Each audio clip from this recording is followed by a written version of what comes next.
베드로서 1장 3절 4절입니다. 그의 신기한 능력으로 생명과 경건에 속한 모든 것을 우리에게 주셨으니 이는 자기의 영광과 덕으로서 우리를 부르신 자를 알므로 말미암으리라. 이로써 그 보배롭고 지극히 큰 약속을 우리에게 주사 이 약속으로 말미암아 너희로 정욕을 인하여 세상에서 썩어질 것을 피하여 신의 성품에 참여한 자가 되게 하려 하셨으니, 여기서 3절에 보시면 자기의 영광과 덕으로서 우리를 부르신 자를 알므로 말미암으리라. 여기서 영광이라는 것은 하나님의 광채, 하나님의 계시란 게 무엇입니까? 하나님이 스스로를 나타내신 그 계시가 우리에게 주어졌다.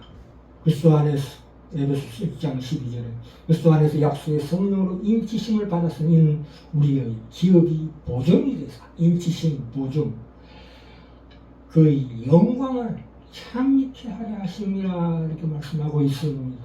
그리고 여기 영광과 덕에서, 덕이라는 것은 이 덕, 큰 덕자를 쓰는데 그 뜻은 베푸는 능력입니다. 능력, 힘, 것입니다. 그래서 4절에 신의 성품에 참여한 자가 되게 하려 하심이라. 하나님의 성품, 하나님의 본성, 본질적 속성입니다. 우리가 다시 태어나죠. 성품, 다시 태어날 생, 다시 태어났을 때 우리에게 주어지는 그 거듭난 성도의 성품을 얘기하고 있습니다.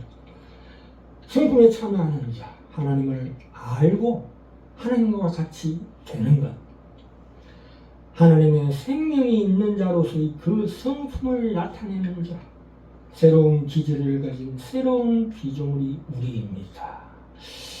그래서 에베소서 6장 10절에 이 힘, 영광과 덕, 여기에는 주 안에서가 그 힘의 능력으로 강건해지라는 것을 다시 거기에 맞춰서 다시 풀어보자면 주 안에서가 그 힘을 베푸는 능력으로 강건해지고입니다.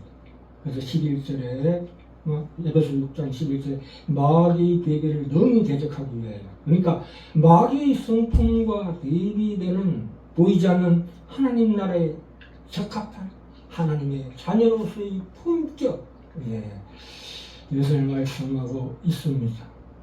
이 마귀의 영적 전쟁에서 결코 질 수 없는 싸움이다. 왜요? 하나님의 성품과 마귀의 성품의 싸움이니까. 이 마귀의 싸움은 믿음의 많고 적음의 싸움보다도, 그것보다도 결국 성품에 관한 싸움이 됩니다. 하나님의 전신갑주를 잊기 전에 반드시 이 성품으로 우리를 다듬어야 한다. 하나님의 힘, 베푸는 능력으로 말미암아 그렇게 되는 것입니다. 우리가 이 믿음이라는 것은 신자 누구나 가지고 있습니다. 그것은 예수 그리스도의 의를 통해서 주어집니다. 그러나 이 믿음의 덕을 이루는 은혜와 평화는 하나님과 주 예수를 알므로 주어질 수밖에 없다, 이런 것입니다. 우리가 다만 기도할 때에 하나님 앞에 나의 소망이나 열망이나 두려움을 쏟아넣는 것보다도, 그것도 중요하지만, 그것보다도 기도드릴 때 그 마음이 어떻게 해야 되냐면 하나님을 알고 확신하고 하나님께 이야기하는 것이냐 라는 것이 가장 중요한 기도의 핵심입니다. 자, 5절 볼까요? 5절.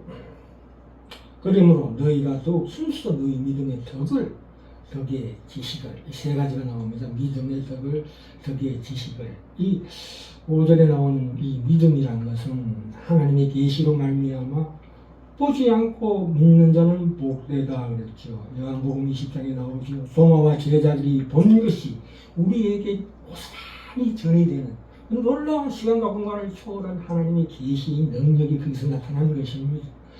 믿음의 싸움은 마귀가 눈에 보이는 것이 전부다.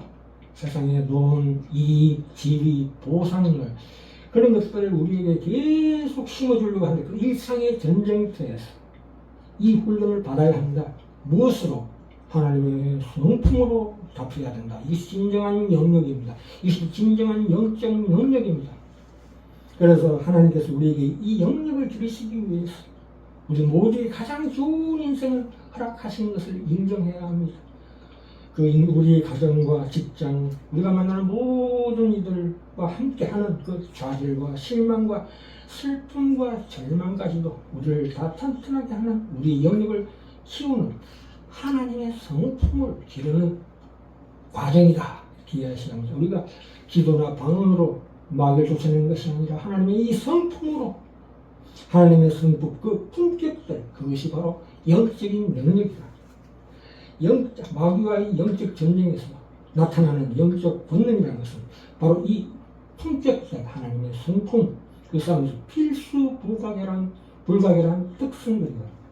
품격이다. 하나님의 성품이다. 반드시 이렇게 이해하셔야 합니다. 자, 여기 덕입니다. 다시 한번 반복합니다. 이 덕이라는 것은 믿음의 덕을, 이 덕이라는 것은 원래 뜻은 선한 행위를 얘기합니다. 선한 행위. 그러나 원어는 뭐냐면은 힘을 더하는 것입니다. 힘을 더하라. 힘을 더하는 것이요. 정신 차리고 실천한다. 혼신을 다해서 이 경건의 능력을 휘두르라. 이 말씀입니다. 마태복음에 그것이 어떻게 됩니까?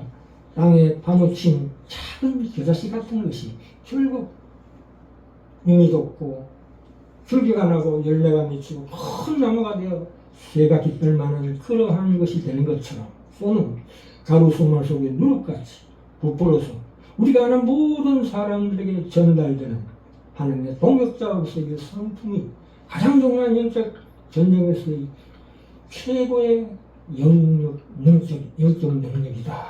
이런 뜻입니다.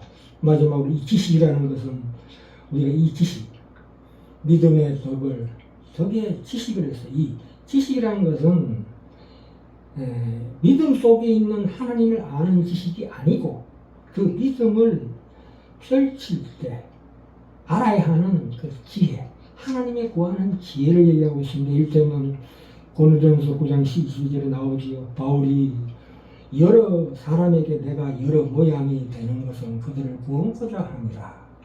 그러니까 우리가 전도할 때의 그 맞춤 전략, 많은 사람들의 그 이 모양 저 모양에 맞는 지혜로운, 다시 말해서 야고보서 3장 13절에 나오지요. 위로부터 오는 지혜와 총명, 명철을 구해야 됩니다.